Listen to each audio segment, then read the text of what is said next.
வெள்ளைச்சோளத்தில் வந்து சப்பாத்தி. இது ரொம்பவே சாஃப்டாக சூப்பராக இருக்கும். வாங்க அது எப்படி செய்யுதுன்னு பார்த்துடலாம். அதுக்கு வந்து நான் இன்றைக்கி ஒரு கைப்பிடி கிண்ணத்தில் 2 கப் அளவுக்கு தண்ணி வச்சுருக்கேன். சேர்த்துட்டு ஒரு அரை டீஸ்பூன் அளவுக்கு உப்பு சேர்த்துட்டு தண்ணி நல்லா கொதிக்கட்டும். அதுக்குள்ளே நம்ம மாவு எடுத்துகிட்டு வந்துடலாம். சோள மாவை நல்லா கழுவி வெயிலில் உணர்த்தி அரைச்சி எடுத்துகிட்டு வந்திருக்கேன். அதுலேருந்து 1 கப் அளவுக்கு மாவு எடுத்திருக்கேன் நான் இன்றைக்கி. நல்லா நைஸாக அரைச்சிட்டு வந்துடுங்க.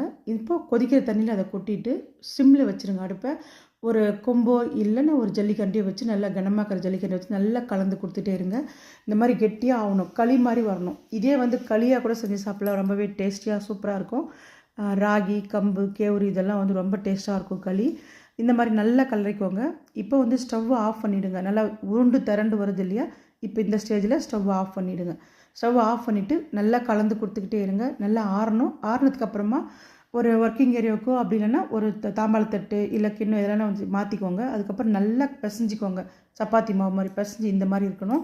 அதுக்கப்புறம் நல்லா கொஞ்ச நேரம் ஆறுனதுக்கப்புறமா நல்லா உருண்டையாக உருட்டி ஒரு எலுமிச்சை மலை சைஸ் அளவுக்கு உருட்டி எடுத்து வச்சுக்கோங்க. அதே மாவு சோள மாவே இருக்கு இல்லையா, அதையே கூட தொட்டு தேய்ச்சிக்கலாம். அது இல்லைன்னா கோதுமை மாவில் கூட தேய்ச்சிக்கலாம்.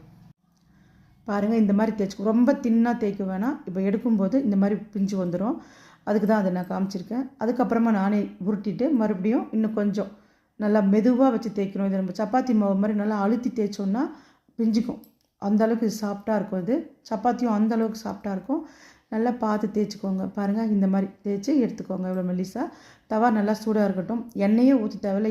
நெய் உங்களுக்கு வேணும்னா எண்ணெயோ ஊற்றிக்கலாம். நான் அப்படியே தான் சுக்கா ரொட்டியாக சுட்டேன். அப்படியே உப்பி வந்துச்சு நல்லா. இந்த பக்கம் 2 பக்கம் திருப்பி போட்டு எல்லாத்தையும் இதே மாதிரி சுட்டு எடுத்துக்கலாம். எல்லாத்தையும் சுட்டு எடுத்துகிட்டு ஒரு உருளைக்கிழங்கு புட்டு அப்படின்னா தேங்காய் சட்னி, அதுக்கப்புறம் இந்த காளான் கிரேவி, சிக்கன் மட்டன் கிரேவி இது கூடலாம் ரொம்பவே சூப்பராக இருக்கும். நான் இன்றைக்கி காளான் கிரேவியோடு சர்வ் பண்ணுறேன். நீங்கள் எப்படி செஞ்சு சாப்பிட்டீங்கன்னு சொல்லுங்கள். சிறுதானியம் சாப்பிட்றது உடம்புக்கு அவ்வளோ நல்லது. ரொம்ப நேரம் நம்மளுக்கு ஆக்சிஜன் லெவலு எல்லாமே இந்த கொரோனா டைமில் கூட சிறுதானியத்தை தான் சாப்பிட சொன்னாங்க டாக்டருங்க. அதனால் நம்ம இதை சாப்பிடும்போது ரொம்பவே சூப்பர் டேஸ்டியாக இருக்கும்.